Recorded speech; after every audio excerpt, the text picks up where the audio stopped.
G'day, ZiggyD here, and welcome to my day one vlog from the 1 month hardcore flashback race. I started playing at the start yesterday, just managed to get on just in time, and had a great time playing about 16 hours or something in the first day. Really good fun league so far. I was kind of wishing that with the flashback, aka Ruckus League, that they made the first day absolute insanity by having everything active at the first time, just to make that leveling experience utterly absurd. But I can kind of see why they didn't do that. I think for many players, and I would say for most players, like for 90% of players, that would have probably just been very frustrating and, you know, enough to sort of just give up on the race in general.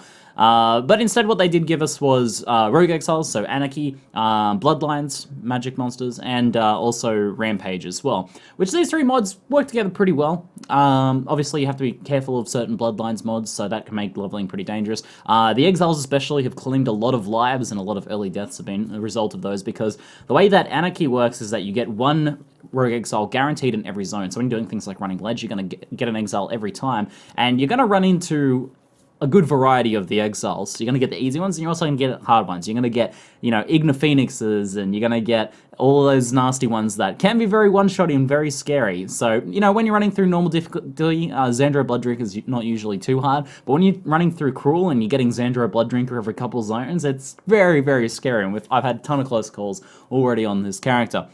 But I had a great time running through. I've been playing an Incinerate Templar, just Incinerate, pretty basic, stacking different types of damage. You know, I'll be using Herald of Thunder, Herald of Ice, Added Chaos. So stacking a few different types of damage. There's a few different ways you can build Incinerate. First time ever playing Incinerate. I kind of wish I tried it out earlier, because this skill is insanely good on live at the moment. It is so good. I haven't seen what it's like on the beta yet. There's been some bugs on the beta, so it's been difficult to test it. But I had a great time leveling Incinerate with this character. So I'm using Incinerate, Eldritch Battery, Arctic Armor, that sort of combo, stacking a lot of life, and it's gone really well. I leveled up until Cruel like 3, so, you know, just before the piety kill with Xeno. Xeno was running an Ice Spear character using Temp Chains on Hit from the Temp Chain on Hit's unique globs, which I forget the name of, but with that sort of CC, so like freezing and chilling things constantly, it made just incinerating and bursting down enemies myself, so I was dealing the damage while Xeno was like locking them down, and that combo worked really well.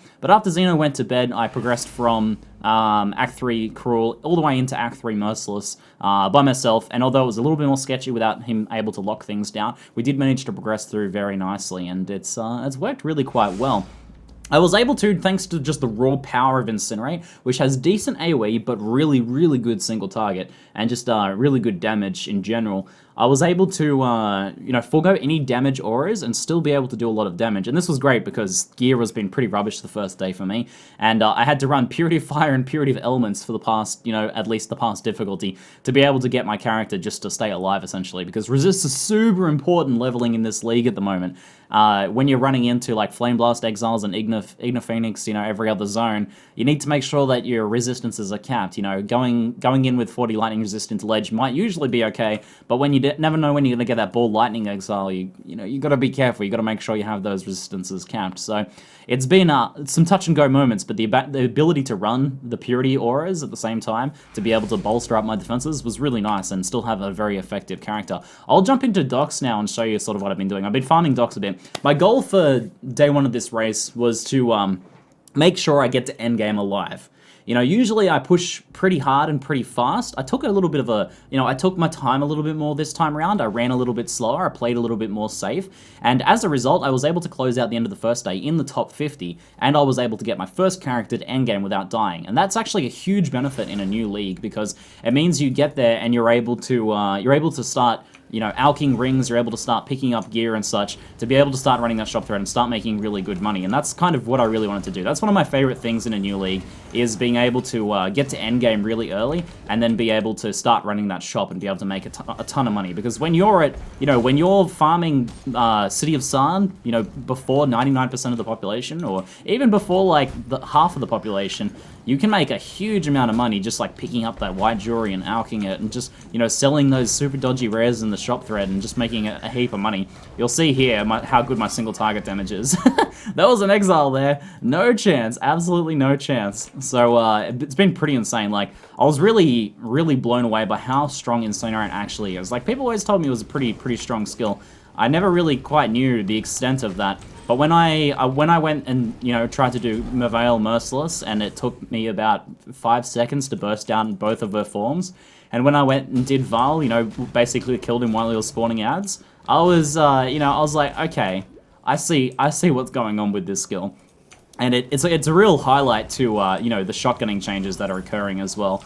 Because this is the greatest example of shotgunning, I think, in the game, where you know, you get this skill that the actual damage here is 1,000, so that's 1,000 per stream, 1,000 DPS per stream, and then you get 3 stages, so that multiplies that by 300%, I believe, and then you have 5 with GMP, 5 streams, and then when you have you know, a single target in melee sort of range there, they're getting hit by each of those 5 streams, or if you're at range, you know, usually hitting with them at least 3, then you're multiplying it by each of those, and you end up with insane amounts of damage, just putting out crazy damage. So, you know, it's an okay AoE clearing skill. You need to get projectile speed before it starts to really look nice, but when it comes to just destroying and melting bosses, it's so good. So I've had a lot of fun with this character, and it's a really simple character too. There's no gear requirements whatsoever. I'll go over my build a bit in a moment. There's no real gear requirements. You don't need any specific uniques. I mean, there was a time where people, you know, always went with Civil Spore and stuff like that. But these days, you can just, you know, you can just use kind of whatever, and you'll be fine. Taking a bit of damage here. Let's watch out. I don't want to sit there and eat that Searing Bomb. There we go. Not too bad. Not too bad. And yeah, no real requirements. There's a couple things you can get, like, for example, you know, Atsuru's Promised Flask is pretty nice to get later on, which is, you know, a cheap item. Kael'm's Roots is pretty nice boots. They give stun immunity, which I think is pretty nice with Incinerate. I'm using currently the stun avoidance from the tree practical application, which helps a little bit. Oh, Incinerate just leveled up as well. And, you know, but there's nothing really you need. You can just stack the you know, the basic resistance gear. And then I leveled with a +1 Fire Scepter. From about level 20, I actually switched to Incinerate as soon as I got an LMP, which is around level 20. I used a +1 Fire Scepter with added Lightning and LMP, and it just wrecked all the way through until endgame. I only just recently sort of switched to wands, and the reason why I'll be using wands in the end is because of the ability to get projectile speed. Projectile speed is what gives you your AoE clear, and it makes it a much safer skill to use as well, because, you know, the drawbacks of Incinerate are that although it's insane damage, and it's insanely easy to scale with very limited gear, you do need to stand still and channel it, and the AoE clear is not quite fast. It's not a super fast clear speed skill. It's not like, you know, your Flame Blast Proliferation where you're able to clear, you know, entire packs really quickly. You have to do, you know, there's still that bit of a ramp up time while you wait for it to charge up and such. So so I wanted to go for wands. I'm going to dual wield wands so I can get projectile speed, spell damage, and cast speed. That's basically the main things you want to try and get. In terms of my run-through of the game, I didn't really have any too insane luck. I did manage to find a Joffrey's Crest, though, which was a pretty nice find.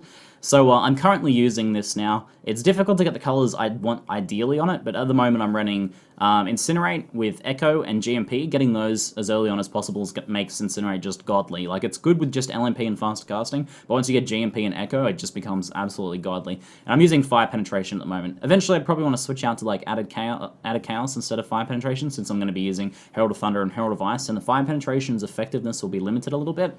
But for now, in the +1 Joffrey's Crest on a 4-link, this works really nicely, and Fire Penetration just gave its, like, single target, you know, just took that to the next level, which was already quite insane. So, pretty fun first day. Had a lot of fun. Managed to get a few zone firsts as well. I think I got 3 zone firsts, which was pretty nifty. You know, they're just, like, side areas and stuff, but that was pretty cool. Like, I haven't done that too much. And then ending out in the top 50 while soloing, like, the last difficulty myself was pretty cool. Pretty nice feeling. And I've had a lot of fun with the character. So I'll briefly go through the build for you guys. If you want to get a link to my build spreadsheet, you can just click down in the description below. I'll link it down for you guys. Obviously, when the Awakening comes out, this is all going to be out of date. But I thought some of you guys might be curious now. Some of you guys might want to play Incinerate in this league. It's a good starter for both hardcore and softcore in this 1 month hardcore as well. If you're looking for other builds, I recommend things like Tornado Shot, you know, Flame Blast, Fire Trap. Any of those really standard things that don't require too much specific gear are going to be good choices for this 1 month league. you really want to be able to get through without too much gear requirement. So here's the build here. I started off by getting all the stuff in the Templar tree, excellent stuff for leveling, you know, all through the damage, down into Sanctity, Elementalist, Light of Divinity, and the HP here. You can pick up Celestial Punishment and Celestial Judgment as well if you like. They're pretty good cluster to get for this style of build, but definitely not mandatory. I mean, the damage is going to be really insane even without it. From there, I came across and went through Witch into practical application, got the HP here, and went up and got Eldritch Battery. From that point, I believe I came down and got Quick Recovery. Pretty nice life and mana regeneration, which means you can start running Arctic Armor. You can start getting, like, you know, level 2, 3, 4, 5 Arctic Armor. Level that up as you go. Level your clarity as much as you can as you're going, you know, until you know, just make sure you have enough mana on reserve to cast your skills. Level up your clarity whenever you can, and level up your Arctic Armor whenever you can. To be able to do that, just as a tip for you guys, basically add the standing mana degen with the additional mana degen, and then calculate that against your actual mana regeneration. Now, you can degen Arctic Armor while you're moving with a build like this, because when you're actually attacking, you're going to be you know, regenerating, because it's going to be costing a lot less, even with Incinerate being a fairly expensive skill. So, you know, you can degen while you're running a bit, as long as you know, especially if you're using Lightning Warp, because Lightning Warping around stops the Arctic Armor cost from occurring, so you can regen your mana that way. So you can push Arctic Armor a little bit further if you want to. From there, I came up and got the dual wield cast speed, Dark Arts, best cast speed cluster in the game, pretty much 4, 4, 4, and 8%, insanely good. And I got the HP from over here. From there, I went down and got the life here and went into Shadow, got all this stuff. There's a little bit of projectile speed here, which is pretty nifty. Some nice cast speed and damage as well. And then from here, I've gone down and I'm getting the Scion Life Wheel. From that point, I'll probably get the spell damage here, and the cast speed in Shadow, and I have the option of getting, like, Celestial Punishment and that if I desire at that point. So it's a pretty simple tree. It's a fun skill to build around as well, because it's a projectile skill and it's not an AoE, which means you're not shoehorned into speccing AoE. And it's also a non-crit skill as well. It has no crit chance. So there's no reason to spec crit for it, so you can scale it just without crit. It's a fun skill to build around, actually. When we constructed this tree the other day on stream, it was really enjoyable to actually build the passive tree. Just, you know, as someone who's built quite a few builds now, I was like, as I was playing this, I was like, yeah, this is cool, this is cool. It was really, really fun to plan around. In terms of links, things for Incinerate, you know, I've listed them all in the spreadsheet if you want to check them out. But try and get that fast casting and LMP. Don't really use Incinerate as your clear speed spell until you get LMP. Up until that point, I recommend doing something like Fire Trap, Lightning Tendrils. I used that for a while, and that was really good as well. And then you can switch to Incinerate once you get LMP. Your boss killing potential will go up, but your AoE will go down if you switch to that. So you can make the decision about when you want to do that exactly. Rest of your skills, you can basically use whatever you want. Just make sure you're leveling up your clarity and your Arctic Armor as much as you can. And otherwise, you can run Purities, you can run Herald of Thunder, you can run Herald of Ice. You have quite a few options on what sort of things you want to run just there. Now, another tip is to, whenever you see Elrian, while you're leveling in a new league, level him up as quickly as possible, do as many his missions as soon as you can, invite him to your hideout, and then try and do your daily after you get him to level 4, or at least do your daily to get him to level 4, so that you can refresh his vendor, and then potentially get some minus mana cost jewelry. Now, I've already purchased from this day, I'll do it again and see if I can get a better one, but I'm currently using 2 -7 mana cost pieces of jewelry here, so, you know, I got this Topaz Ring and this Agate Amulet. This is insanely good with Incinerate, because Incinerate is not a super high mana cost, but it's a very quick mana cost, so something like minus mana cost to this skill makes it very, very easy to support. So try and get those as soon as possible, and it makes leveling with Incinerate much, much easier. I think we were able to get one of these items around by doing that Elrian strategy as quickly as possible, around the level 30-ish mark, potentially, maybe 30, 40. And then I was able to get the second one a little bit later when the daily refreshed as well. So you can get those lined up and it'll make it a lot easier. Of course, the league has been going for a little bit now, so you can potentially alternatively buy one from someone else. A few of these should be floating around on PoE Trade. So anyway, guys, hopefully you enjoyed this little vlog. I had a few requests just to go over my experiences from day one. A lot of fun. I highly recommend doing this league. You know, you can win some beta keys, and if you push really hard, you can have an attempt at some of the demigods items. But the main point of this league, I think, is just to be really fun. When they combine all those leagues together in a couple days' time, or in about a week's time, it's going to be absolute insanity. So it's fun to sort of kit up a character in preparation of that craziness, and then to play during that craziness should be a lot of fun. So this is really just a for fun league, but I'm really enjoying it so far. And maybe this inspires some of you guys to give it a go too. Anyway, if you have any questions about the build or the league so far, or anything else you'd like, feel free to leave them in the comments below. That is it for now. I'm ZiggyD, and thanks for watching.